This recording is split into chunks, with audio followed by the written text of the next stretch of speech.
bulldozers moved in at night and Kenya woke up hungry. Just hours into the darkness, heavy machinery has armed police officers, including officers from the General Service Unit, descended on business premises near Nyayo Stadium. Ona askari.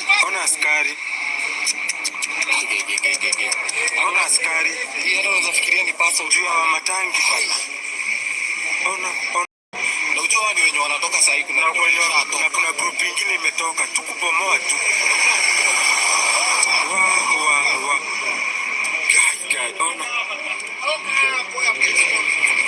Ona juu ya matangi tu bana. Ona wote ni askari. By dawn, structures linked to Kiambu Governor Kimani Wamatangi lay flattened. What has pushed this from a routine demolition into a national political storm are claims now circulating widely that Interior Cabinet Secretary Chumba Murkomen personally led or supervised the night operation. Those claims have not yet been officially confirmed by the Interior Ministry, but their political impact has been immediate. Videos, images, and eyewitness accounts shared online show bulldozers working under tight security, with police sealing off sections near Douglas Wakiuri Road, disrupting movement in the area.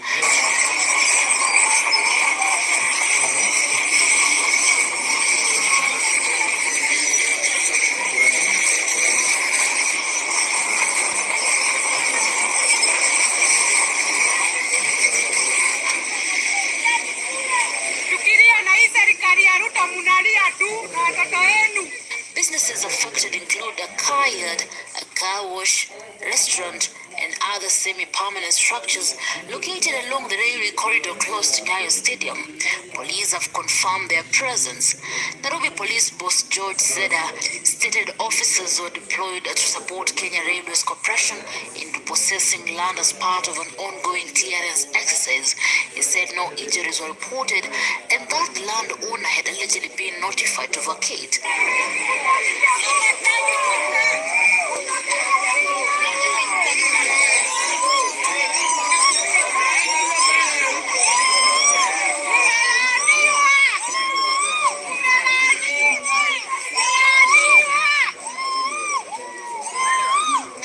Railway officials maintain the operation is linked to railway corridor plans near Talanta Stadium, but timing has become the center of controversy. So hapa ni kwa governor Matangi Kao ambayo iko pale Nyayo, ako na bakaris, lakini serikali imeamua kupigana na governor. Kumaliza waniopo bana.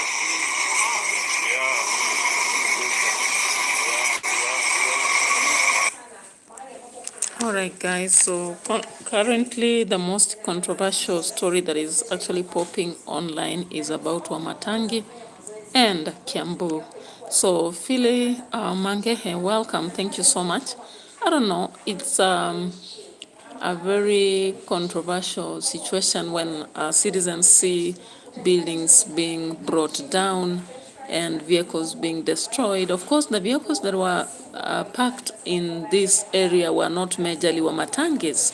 So, of course, if a notification was given to Wamatangi, then the rest of the citizens possibly did not know. From the latest information that has been shared by the governor, it seems that there's a political intrigue or political conflict that is actually pushing him into speaking. According to him, he has been silent for a very long time, and of course there are some political individuals who wanted him to get into a political hole, just like we know the archetype of the rest of the politicians in Kenya.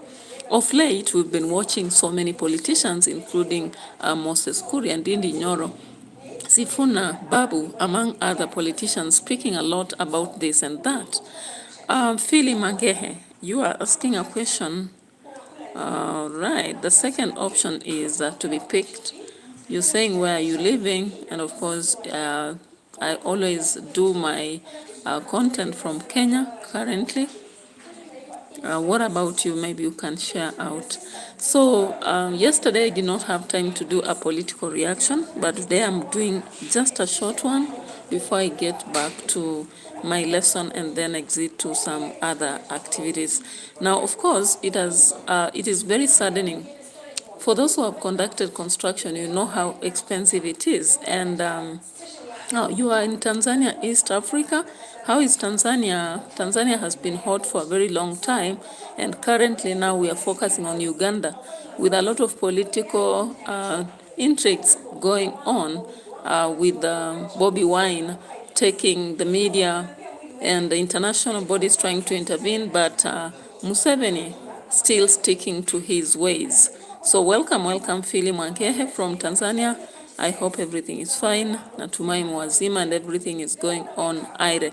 So looking at what has happened in at Nairobi, particularly Nyayo, it is a clear message that politicians can actually destroy property for personal reasons. Of course, they can account for whatever they are doing, whichever way. Clearly, Nyayo is not far from railways, and if this land was given to the railways, then automatically a clear communication. In fact, even in the media, you should have heard about it. Unfortunately, I've been so much online, and I've not heard anything about controversial land aspects surrounding these specific properties that have been destroyed. Of course, the one we had earlier was the church that belongs to General, the pastor and all that. We saw some threats, but we didn't hear anything to do with Matangi's place. But of course, Matangi has been in war with a lot of politicians, including Kuria. Moses Kuria claiming that he wanted to fight for the success of the mountain without making it, because the people actually mobilized individuals against him. How true this is, again, we cannot tell, but we realize that in Kenya, we've seen a long thread of war, including what has involved Sifuna. We've seen the war that has targeted Natembea. We've seen another war with the Kolomani, senator, the senator from Kakamega, that is the Kolomani guy. And all that, of course, these are not new things to happen to us, and they are not new to those of us who have been on the political front, following clearly what is happening. So the demolition that has happened at midnight, of course, has been indicated to have been overseen by Murkomen. Now, of course, Murkomen is the internal secretary for affairs within the nation. And if there is anything we have been imagining of him, is to protect our country against invasion, among other stuff. I didn't imagine that at some point he would become somebody to be in charge of housing and demolishing. But if this has happened, then what do you expect not to happen in this nation? So as we continue watching this, you realize that the police were actually fully there, so many than expected. And of course, currently as it came to the morning, so many people are talking about this, and let's watch it just before we get to the Uganda story. Kusaidia shirika la Kenya Railways kurejesha ardhi hiyo, akiongeza kuwa hakuna mtu aliyejeruhiwa. Alisema mmiliki wa mali hiyo alikuwa ameomba kuondoka, lakini kulikuwa na upinzani. Zoezi hilo linahusishwa na mipango ya maendeleo karibu na uwanja wa Talanta. Tukio hilo linajiri siku chache baada ya gavana wa Matangi kuwasilisha ombi mahakamani akidai ardhi hiyo imekodishwa kwa kampuni yake kwa zaidi ya miaka 20 bila notisi ama ilani rasmi ya kuondolewa ama kuagizwa kuondoka katika eneo hilo. Mwanahabari mwenzangu Catherine Imuraget yuko katika eneo hilo, na kwa hivi sasa tuungane naye moja kwa moja atueleze kinachojiri katika eneo hilo. Imuraget, iwapo unanipata, chukua usukani, tueleze ni kipi ambacho kinaendelea kwa sasa katika eneo hilo ambalo limeshuhudia ubomozi wa biashara. Naam, shukran kabisa Agnes na kupata kwa njia iliyo safi.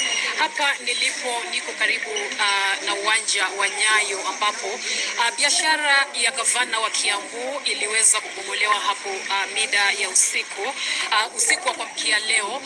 Na bomozi yenyewe tunaarifiwa kwamba ulisimamiwa na maafisa wa polisi, ambapo walichukua doria kuhakikisha kwamba shughuli yenyewe inatekelezwa kwa njia salama kabisa. Na tulipofika hapo asubuhi, pia unapoona nyuma yangu ni vifusi tu ambavyo vimesalia. Kuna watu ambao wanaendelea kupekua tu angalau vitu ambavyo vimebakia, waone kama angalau kutakuwepo na kitu ambacho ni cha dhamana labda kwa utumizi wa baadaye. Pia tuliona kwamba kuna magari ambayo pia yaliweza kufunikwa pia hapa maeneo haya wakati ambapo ubomozi ulikuwa unaendelea. Kuna magari kadhaa, lakini bado hatujathibitisha idadi kamili ya magari ambayo yaliweza kufunikwa hapa ndani, lakini tutakuwa tunathibitisha ni magari magapi haswa. Na pia tunaambiwa kwamba biashara hapa kulikuwa na eneo la kuoshia magari, pia naarifiwa kwamba kulikuwa pia na eneo la kuuzia vileo, kulikuwa pia na eneo la kuuzia vyakula. Watu walikuwa wanakuja hapa wanaburudika, lakini yote yameenda chini. Na Agnes, pia tunaarifiwa kwamba kulikuwa na ilani ambayo ilitolewa na koti kusimamisha ubomozi huu, lakini licha hayo yote bado ubomozi ukaendelea. Na tunaarifiwa pia kwamba kuna maafisa wa polisi ambao walikuja eneo hili wakati wa ubomozi na wakarusha vitoa machozi na pia wakarusha hewani risasi kutawanya tu vijana ambao walikuwa wamekuja katika eneo hili. Wengine walikuwa wamekuja labda kwa lengo ambalo halikuwa la kawaida, wengine labda walikuwa wamekuja katika lengo la kupora, wengine walikuwa labda katika lengo tu la kujiona wenyewe. Lakini sipo hapo peke yangu, kuna wafanyabiashara ambao walikuwa katika eneo hili na wamekadiria hasara ya mabilioni. Acha nizungumze na moja nipate kusikia wazo lake. Alikuwa mfanyabiashara hapa ama ilikuwa vipi? Karibu sana, habari ya asubuhi, jina lako na labda ulikuwa mfanyabiashara hapa. Kwa majina mimi naitwa Wilfred Bosire, mimi ni mwanabiashara Nairobi, na hapa niko na interest, tulikuwa na biashara ya kuweka music kwa magari.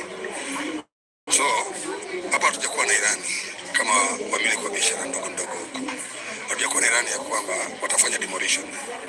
So tumeshtukiwa imekuwa demolished usiku, na ni hasara kubwa. Ukiangalia kuna magari, kuna vifaa ambazo zilikuwa pale ndani, hakuna hata moja ambayo imeweza kuwa rescued. So sisi tuna condemn in totality the act ya kudemolish hii eneo, sababu kitu cha kwanza, hii eneo ilikuwa imeajiri watu wengi sana, ilikuwa na biashara mingi sana, watu wameinvest pesa nyingi ambazo mingi zao kidogo. So unaona, ikikuja leo uingie kwa biashara zako asubuhi ukapata biashara yako ni butua kubwa sana. Na tukiangalia, sababu proprietor wa hii eneo ni mwanasiasa, so tunaona ni siasa ambayo imekuja kutu affect sisi kama wanabiashara. Yes, of course, from the testimonies from a lot of people who were there as witnesses and part of the business people who were affected by the demolition, it's clear that it was a political conflict or intrigue that actually had to push so many in it. They always say when you cut a major tree, it then affects the rest of the birds, be them small or big, all of them have to suffer. Now in Kenya, generally they talk about the war between the horse and the donkey, and in it, one of them has to win it. So of course, as we keep waiting, we have heard clearly Wamatangi saying that he is going to fight the war just by leaving it in the hands of God. Does this mean that there is something hidden, or does it mean that he is clear in his vision about everything? So while looking at everything else, it's unfortunate that actually the government can decide to bring down the people. When we've been talking about Singapore, how can Singapore be met when the economics of the people is actually being brought down? These are some of the questions we keep asking critically just to understand the situations around what is happening in our nation. However, as we keep asking questions, what matters is the way forward. So from here, I wonder whether they'll be compensated, because why was it necessary to actually not move on the vehicles that were there, maybe to some safer haven before destroying? Did it want actually to create a negative name for Wamatangi? And of course, he cannot be responsible for the destroyed property apart from his own. Now, in Kenya, the war between the rich creates a problem to the poor. I'm imagining somebody who was actually struggling, maybe has taken a car or or a vehicle on loan, and therefore it is just mangled and brought down as it is. Away from that, let's look at the politics of Uganda. Of course, currently Bobi Wine is driving the internet crazy, and we have seen a lot of international bodies trying to intervene in whatever is happening. Of course, Bobi Wine has been moving from one place to another and reconciling the votes, trying to enlighten the citizens and demanding for a hearing from them. Now let's look at some of the parts that will give us the leeway through NTV among other platforms. Work is a pain in the apps. My files are in this app, my chats in this app, projects in that app. Finally, as Uganda's President Yoweri Museveni seeks a seventh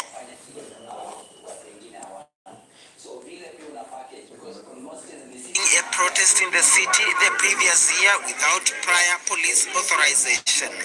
The protest was held against the social media tax, which took effect in July 2018. Look at what the police is doing. Look at the police. Why are you pepper spraying our car? Why are you doing cause and injustice? In August 2019, the young politician was arrested and charged in a military court with unlawful possession of firearms.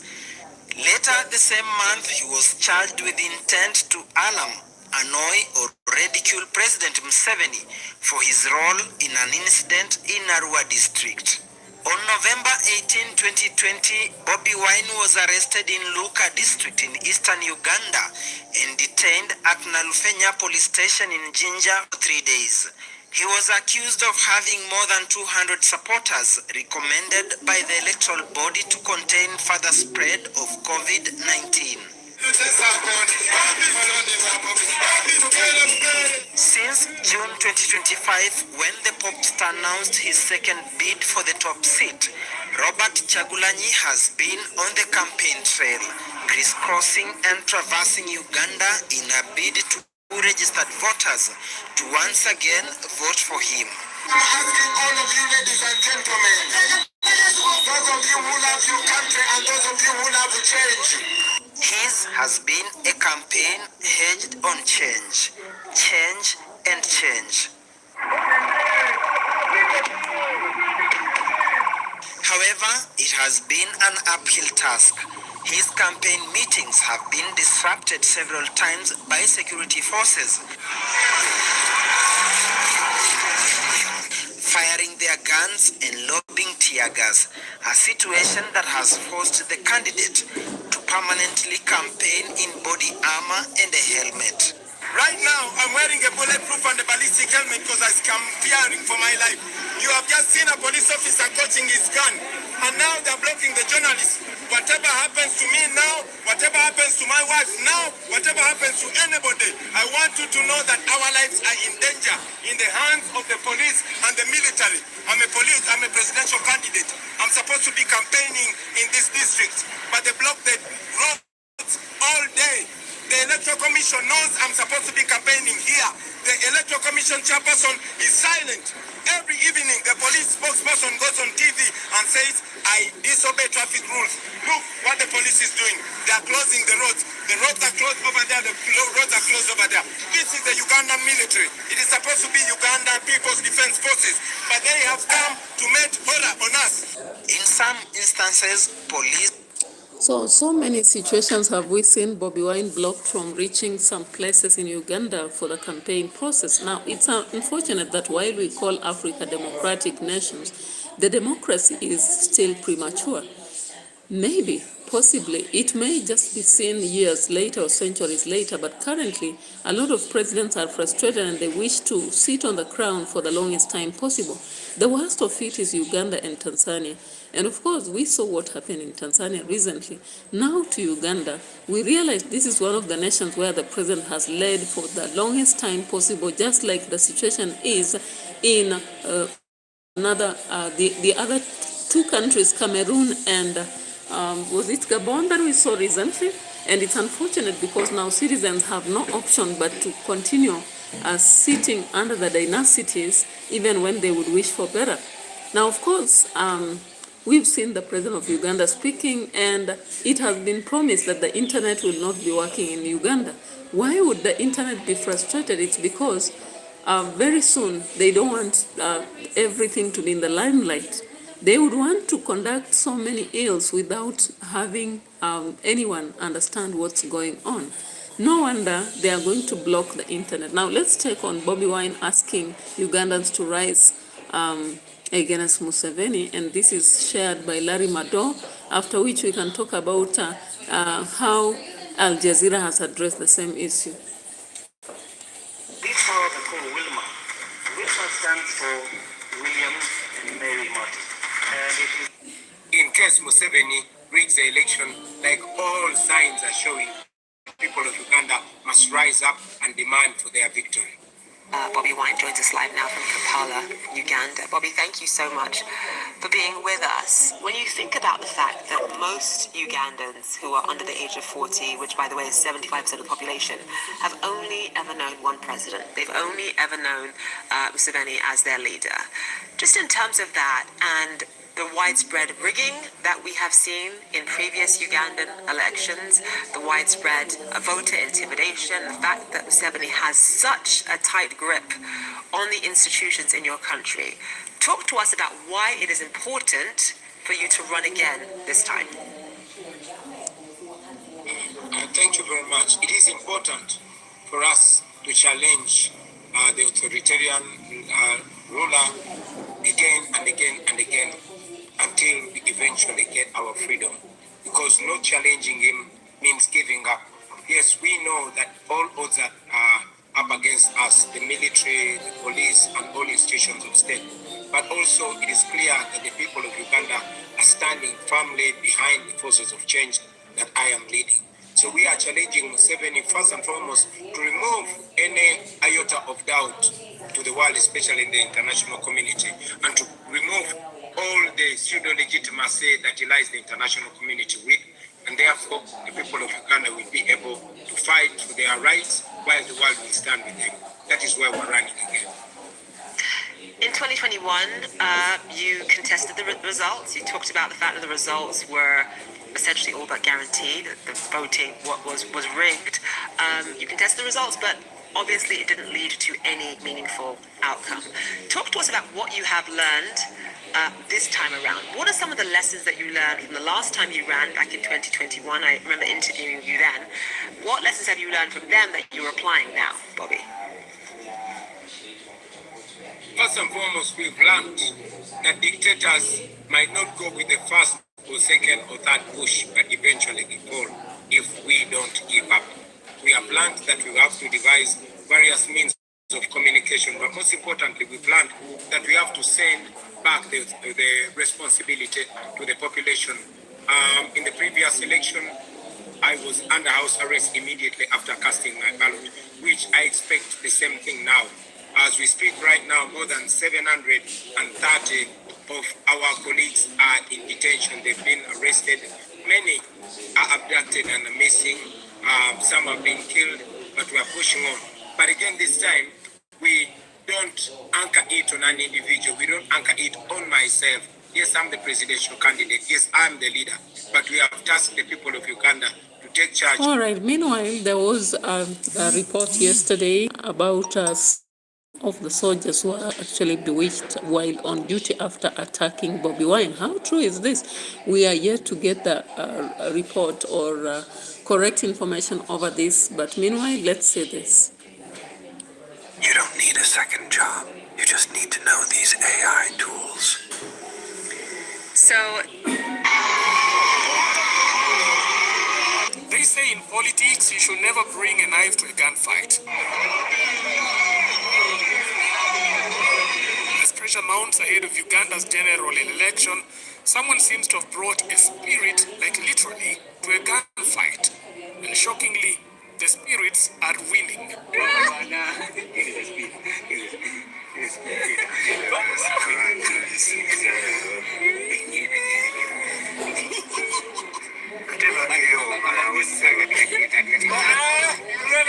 A viral video circulating online captures a troubling scene. A Ugandan Uganda People's Defense Force soldier seated on a creamy floor, visibly disoriented, chanting incoherently, appearing detached from his surroundings.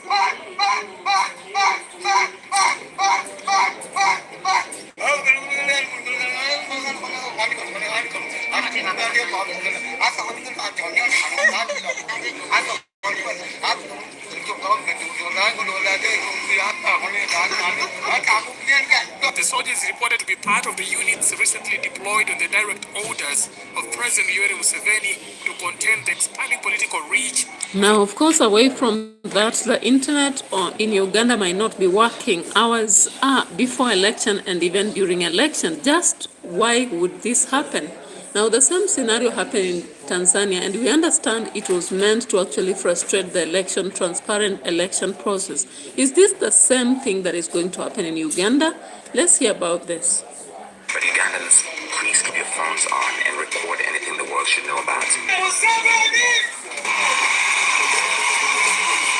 At exactly 6 p.m. East African time, January 13th, 2026, Uganda went dark. Not a glitch, not maintenance. A deliberate nationwide internet shutdown 2 days before a general election. Social media blocked, messaging apps cut, VPNs neutralized, Starlink specifically targeted. This is not a rumor, it is policy, and it tells you everything you need to know about how power plans to survive January 15th. You have just seen a police officer coaching his gun, and now they're blocking the journalists. All right, so of course, all these scandals have attracted international bodies to talk about Uganda, and the spotlight has been focusing on Uganda. Now let's look at